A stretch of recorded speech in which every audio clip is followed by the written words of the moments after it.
Hello, guys, welcome back to my YouTube channel, and I hope you all are doing well. So, in this video, I'm going to talk about my UPSC book list and resource list, जिसके पीछे हम सब aspirants पागल हो रखे होते हैं. And I'm just saying कि this is something which I finalized after watching hundreds of toppers talk. And one thing which I found common in them, which all of them has talked about, is minimum resources and maximum revision. To be honest, I just did not agree with that earlier because वो एक FOMO रहता है हमें इतना vast syllabus देख के. But जब जितने भी मैंने टॉपर्स के व्लॉग्स पढ़े, जो भी पढ़ा, और फिर भी मैंने ये मिस्टेक कमिट करी थी अपने फर्स्ट अटेम्प्ट में. मैंने जैसे कि आई am just first of all talking about the mistakes that I have made.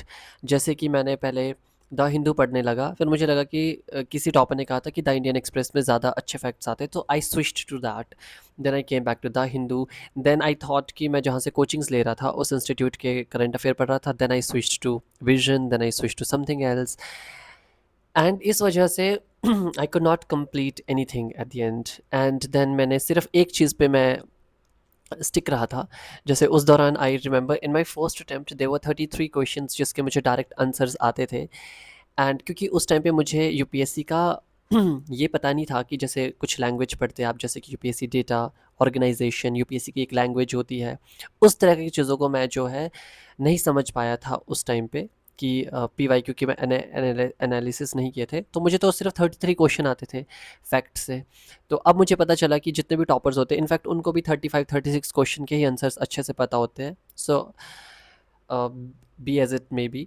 सो मैं ये कह रहा था कि मैंने उस दौरान 2022 में, जो मेरा आज तक का एक इकलौता अटैम्प्ट रहा है, उसमें मैंने जैसे पॉलिटी पढ़ी थी बहुत अच्छे से, line to line. And I remember कि उसमें 13 क्वेश्चंस आए थे शायद, एंड मैंने 11 क्वेश्चन सही हुए थे क्योंकि मैंने सिर्फ पॉलिटी को मल्टीपल टाइम रिवाइज किया था. एंड मैंने जहाँ जहाँ से, जैसे इकोनॉमी को उस दौरान मैंने सिर्फ श्री राम के नोट्स पढ़े थे, और एक मैम थी, मैंने पता नहीं पायल मैम था शायद उनका नाम, उनकी यूट्यूब पे वीडियोस थी, मैंने वो देखी थी. एंड आई रिमेंबर कि मेरा इकोनॉमी भी ठीक ठाक मार्क्स था.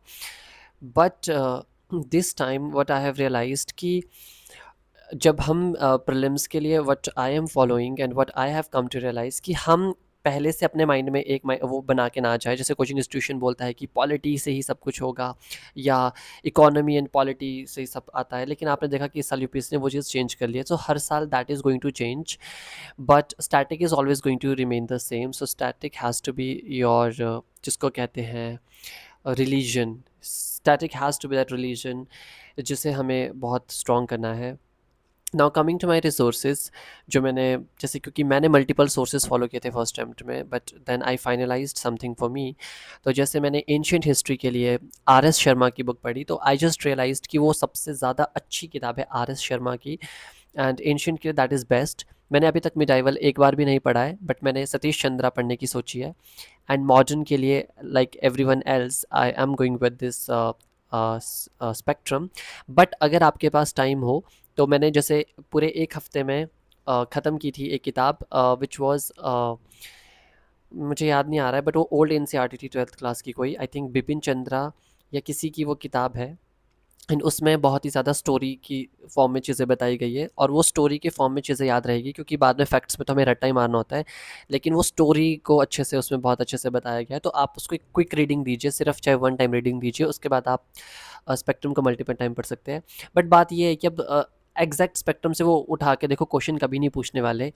आप रियलाइज़ करोगे कि हम, मतलब अगर, मतलब, और जब भी आप बुक पढ़ते हो तो अपनी नॉलेज इन्हांसमेंट के लिए पढ़िएगा. कभी ये मत सोचो कि इस बुक से डायरेक्ट क्वेश्चन आना चाहिए, ऐसा कभी नहीं होगा, क्योंकि there may be thousand of books that they might be referring to, and which we might not have red.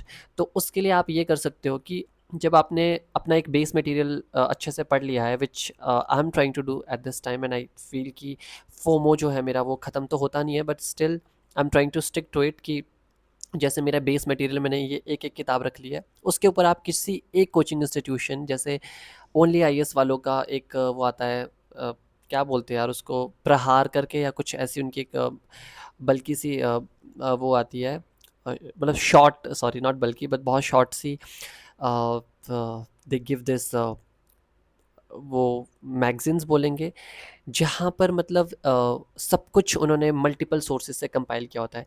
लेकिन उस चीज़ को याद करने के लिए पहले आपको स्टोरी पता होनी चाहिए कि ऋग्वेदिक पीरियड क्या था, पोस्ट ऋग्वेदिक पीरियड में क्या था, लेटर वैदिक पीरियड में कैसी सोसाइटी थी, कैसी इकोनॉमी, कैसी पॉलिटी थी। उसके बाद आप चाहे एन नंबर ऑफ बुक को फॉलो नहीं कर सकते, क्योंकि उसमें एन टाइम मतलब थाउजेंड्स ऑफ इन्फॉर्मेशन होगी and we still can not be sure कि क्या क्वेश्चन आएगा। But that base material has to be really good source, एक ऑथेंटिक सोर्स होना चाहिए। Then coming to geography, like everyone else 11th and 12th class की NCERTs are the best. अब देखो मैं क्यों बोलता हूँ कि एक मतलब जो मेरा खुद का एक्सपीरियंस भी, और आई थिंक कोई भी कॉमन सेंस अगर अपनी लगाएगा तो आप रियलाइज करोगे इट्स नॉट कि डायरेक्ट एनसीईआरटी से क्वेश्चन आए, but that is actual source. And वहाँ पे मैंने ये देखा कि जो जीसी लियोंग है, या अगर आप एन नंबर ऑफ बुक्स पढ़ोगे तो कोई फ़ायदा नहीं है। आप किसी एक टीचर को, जैसे मेरे को समझ में आया, हर्षित द्विवेदी सर है एक बहुत ही अच्छे टीचर, यूट्यूब पे उनकी वीडियोस देखी तो उनका बहुत ही अच्छी कॉन्सेप्चुअल अंडरस्टैंडिंग थी। एंड साथ में मैंने देखा है कि एक और चीज़, अगर आपको ज्योग्राफी पढ़ने से पहले आप क्या कीजिए, जो सुदर्शन सर है ज्योग्राफी के, उनकी वर्ल्ड मैपिंग की सीरीज़ और इंडियन मैपिंग की सीरीज़ आप अच्छे से देख लीजिए। उसका बेनिफिट आपको ये होगा कि आपको ये चीज़ें, अगर जब आप न्यूज़पेपर पढ़ रहे होते हो, आपको पता होता है कि जैसे स्ट्रेट ऑफ हॉर्मज़ या स्ट्रेट ऑफ मलक्का या कुछ भी, जैसे मान लो कोई आपको बोलेंगे कि पेरू में ये हो रहा है, या अभी करंटली वेनेजुएला की जो एक्टिंग प्रेसिडेंट है अभी, वो इंडिया में मिलने आई है हमसे, तो आपको पता हो मतलब हमसे इन द सेंस कि हमारे मिनिस्टर्स से, तो आपको पता चलेगा कि जो वेनेजुएला है वो कहाँ पर है, वो साउथ अमेरिका की साउथ अमेरिका के नॉर्थ पे कंट्री है, या इक्वाडोर कहाँ पर है, या कि कनाडा कहाँ पे, या सो एंड सो करंट अगर कहीं से उठता है, पेरू करंट्स या ये सब कुछ, तो वो कहाँ पर है, तो वो लोकेशन पहले, और ये स्टैटिक है तो आपको उस पर रट्टा ही मारना पड़ेगा, विजुअलाइजेशन करनी पड़ेगी बार बार बार बार। And that is very very important. इस साल भी 2 क्वेश्चन आए थे I think, and mapping is becoming important even if, और मतलब ये चीज़ मैंने देखी कि हम फँसते वहाँ पर है जहाँ पे हम कोशिश ये करते हैं कि जो मैंने पढ़ा है वहाँ से एज़ इट इज़ क्वेश्चन आ जाए। सी हम सोर्सेज़ को इसलिए फॉलो नहीं करते कि क्वेश्चन वहाँ से आ जाए, हम उसको एज़ अ रेफरेंस पॉइंट लेते हैं हमेशा कि अगर कोई क्वेश्चन आ भी जाए तो हम उस नॉलेज की एप्लीकेशन कैसे कर पाएँगे एग्ज़ाम में। तो सोर्स एक पढ़ोगे और उसको जितना इन डेप्थ अंडरस्टैंडिंग करोगे तो उतनी ज़्यादा आपको हेल्प मिलेगी। फॉर एग्ज़ाम्पल, आपको बस ये लैंग्वेज समझ में आनी चाहिए कि लोकल गवर्नेंस क्या होती है, 73rd 74th constitutional amendment act में उस पे बात की गई है। और आप 1000 सोर्सेज़ पढ़ोगे तो वहाँ पे 73rd अमेंडमेंट ही लिखा होगा लोकल बॉडीज़ के लिए, वहाँ पे 82nd अमेंडमेंट नहीं लिखा होगा, right? So Laxmikanth as everyone talk about, मैंने ये सोचा था कि यार सब यही टॉपर फॉलो कर रहे हैं तो फिर कई टॉपर कैसे बन जाते हैं। तो मैं मतलब अगर मैं, आप, हम सब पूरे इंडिया के जितने भी बच्चे प्रिपेयर करें, सब लक्ष्मीकांत पढ़ रहे हैं, so what is the difference, हम कुछ अलग कैसे करें। बट देन एक मैम ने बहुत अच्छी बात बोली थी, जैसे हम क्लास में जब हम पढ़ते थे एक ही टीचर से, मैं सोचता हूँ कि यार मुझे भी वही टीचर पढ़ाते थे और बाकी सब बच्चों को भी वही टीचर पढ़ाते थे, इनफैक्ट मैंने तो कभी ट्यूशन्स भी नहीं लिए, still I use to always get first in my class. How, the thing is कि it really, what really matters is not the amount of resources that we have, मतलब टीचर कितना detail में पढ़ा रहे, it is also about हमारे level of understanding अलग होती है, हमारे लिखने का स्टाइल अलग होता है। सो वहाँ पे आप इनोवेशन ला सकते हो। आप और मैं डीपीएसपी पढ़ रहे होंगे, सेम फंडामेंटल राइट्स पढ़ रहे होंगे, बट वाइल राइटिंग आंसर्स हम कहाँ पे किस चीज़ को कैसे लिंक कर सकते हैं। जैसे एनवायरनमेंट में कोई क्वेश्चन आएगा तो हम उसमें फंडामेंटल ड्यूटी जो 51A के अंडर आई थिंक एच या आई वाली है, और साथ में article 48 which talks about protection of wild life और समथिंग, जो कि डीपीएसपी भी है। सो हम अपनी नॉलेज को कैसे अप्लाई कर रहे हैं, that is more important than कि हम सोर्सेज क्या फॉलो कर रहे हैं। देन टॉकिंग अबाउट इकोनॉमिक्स, मैं हमेशा इकोनॉमी में कंफ्यूज ही रहता हूँ अभी तक कि वो फोमो मेरा ख़त्म ही नहीं हो पाता, ये सोर्स फॉलो करूँ वो सोर्स फॉलो करूँ। सो इकोनॉमी का even today I have not finalised. अगर किसी को कुछ अच्छा पता है तो मुझे बता दीजिएगा आप। एंड एक चीज़ जो मैंने सीखा है कि एक अच्छा टीचर वही है जहाँ से आपको समझ में आता है। There is nothing like good teacher और bad teacher. The best teacher is जहाँ से आपको कॉन्सेप्ट क्लियर हो रहे हैं, that is the best teacher for you. अगर मुझे मृणाल सर का जैसे इकोनॉमी नहीं समझ में आ रहा है, तो आई एम नॉट सेइंग कि ऑल ऑफ अ सडन ही becomes a bad teacher, no. बस मेरे को समझ में नहीं आ रहा है उनका, तो मेरे को जिससे समझ में आ रहा है तो मैं उन्हीं को ही फॉलो करूँगा, simple as that. Then economy के बाद एथिक्स के लिए अगर मैं बोलूँ तो एथिक्स, और एक और चीज़ मैं आपको बताता हूँ कि अगर तो आपको थोड़ी बहुत भी बेस की नॉलेज है, बेस नॉलेज अगर आपकी थोड़ी हो चुकी है, अगर आपका 1-2 अटेम्प्ट्स हो चुके हैं, सो आई वुड सजेस्ट कि आप एथिक्स को अभी से पहला 1 महीना, अभी आपके पास बहुत टाइम है तो 1 महीने में पहले अच्छे से एथिक्स को पढ़ लीजिए। रोज़ थोड़ा थोड़ा, एंड फिर उसको ही मल्टीपल टाइम्स साल भर रिवाइज़ कीजिए। क्योंकि अगर आपका एथिक्स में, मैं सोचता हूँ कि हम इतना कम टाइम देते हैं, फिर भी लोग 110 मार्क्स ले लेते हैं बहुत कम पढ़ के। तो अगर आप उसको ऑप्शनल, जितना टाइम तो नहीं देना है वैसे भी, लेकिन अगर आप उसको एक अच्छा टाइम दोगे बाकी स्टूडेंट्स के मुकाबले, सो आपको उसका जो कॉस्ट बेनिफिट एनालिसिस है वो बहुत ज़्यादा मिलेगा। And apart from that, history हो गया, जोग्राफी हो गया, पॉलिटी हो गया, इकोनॉमी हो गया। बाकी एनवायरनमेंट के लिए I have read Shankar IAS की बुक पहले अटेम्प्ट में, बट आई हैव रियलाइज्ड कि कोई उसकी इतनी ज़्यादा एप्लीकेशन रह नहीं गई है। तो इस बार what I am going to do personally, कि सबसे पहले मैं पूरा रिवर पढ़ लूँगा as it is, rivers, mountains, geography का एक अपने माइंड में एक मैप क्रिएट कर दूंगा स्टेट्स का अच्छे से। उसके बाद मैं क्या देखूंगा कि जो नेशनल पार्क्स है मैं उस पर रट्टा मारूंगा, national park, wild life centuries, और कौन सी कहाँ से बहती है, और मैं उसका कोशिश करूँगा कि हैंड ऑन मैप्स रखूँ, रामसर साइट्स कहाँ पे कैसी है। क्योंकि वो स्टैटिक है, तो मैं कोशिश करूँगा कि मैं उसको सच में याद करूँ एंड बार बार पढूँ। क्योंकि रट्टा मारने ज़्यादा अच्छा है कि अगर मैं उसको बार बार विजुअलाइज़ कर रहा हूँ कि अच्छा यार वहाँ पे ये था ये था। अगर मुझे इतना पता है कि अब जैसे जैसे यूपीएससी पूछ रहा है कि कौन सा फॉरेस्ट है वहाँ पे, किस तरह का क्लाइमेटिक कंडीशंस है वहाँ पे, ये वाइल्ड लाइफ, ये बताओ कि ये नेशनल पार्क, किस नेशनल पार्क की बात हो रही है। एंड बाकी there are thousands of species which we literally can not remember. So उस चीज़ को आई डोंट नो अभी कि how I am going to tackle. But अगर आपके पास भी कुछ इनोवेटिव आइडियाज़ है तो please do share in the comment section so that other students can get an idea from that as well. And बाकी जैसे मैंने कहा है कि मेरा ऑप्शनल जो है वो सोशियोलॉजी है, एंड उसी में मेरी पीएचडी चल रही है। सो सोशियोलॉजी का भी मैं ये कोशिश करूँगा कि लिमिट करूँ रिसोर्सेज को।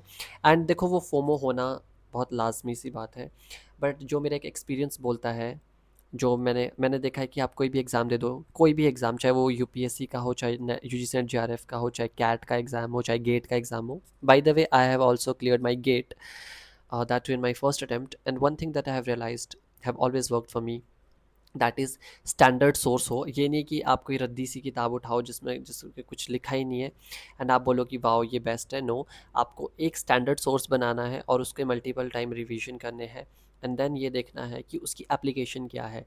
जैसे फॉर एग्जांपल जो ऋग्वेदिक पीरियड में, आई थिंक अरित्रिया ब्राह्मणा में लिखा है, आई थिंक ये चीज़ की जो गर्ल का पैदा होना एक सौरों की बात होती थी। So whenever there comes a question like domestic violence against women, या whenever there comes a question about कि सोसाइटी इतनी पेट्रियार्कल है या कास्ट सिस्टम इतना रिजिड क्यों है, तो you can always take examples from ancient history. And मुझे लगता है कि जो कोचिंग इंस्टीट्यूशन जब ऐसी बातें करते हैं कि अब एंशियंट हिस्ट्री या मिडाइवल हिस्ट्री की जो है इंपॉर्टेंस कम हो रही है, one thing which you can always make sure कि उनके बोलने से मत चलना। आप प्रीवियस ईयर क्वेश्चन देखो about mains, I am talking about mains.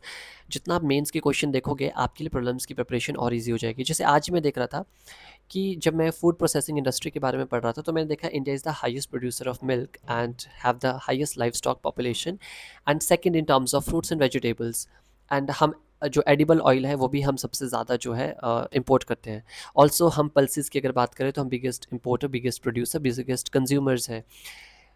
जब आप ये चीज़ें न्यूज़पेपर में पढ़ते हो बार-बार, और जब यही चीज़ें आप मैगज़ीन्स में पढ़ते हो, बार-बार पढ़ते हो, और आप थोड़ा क्रिटिकली सोचते हो, तब जब आप सोचोगे कि यार, मतलब हमारे जो फ़ोकस है वो बहुत ही साइलोस होता है, बहुत ही हम कंपार्टमेंटलाइज़ कर देते हैं कि यार हिस्ट्री का क्वेश्चन है, इसकी एप्लीकेशन एज़ इट इज़ पूछ ले। देखो, ये तो फिर बहुत ही गलत एक्सपेक्टेशन है हमारी भी। मतलब मेरे लिए बोलना आसान है, ऑब्वियसली मेरा दिल भी टूट जाएगा अगर मेरा प्रीलिम्स नहीं निकलेगा और मैंने बहुत मेहनत की होगी।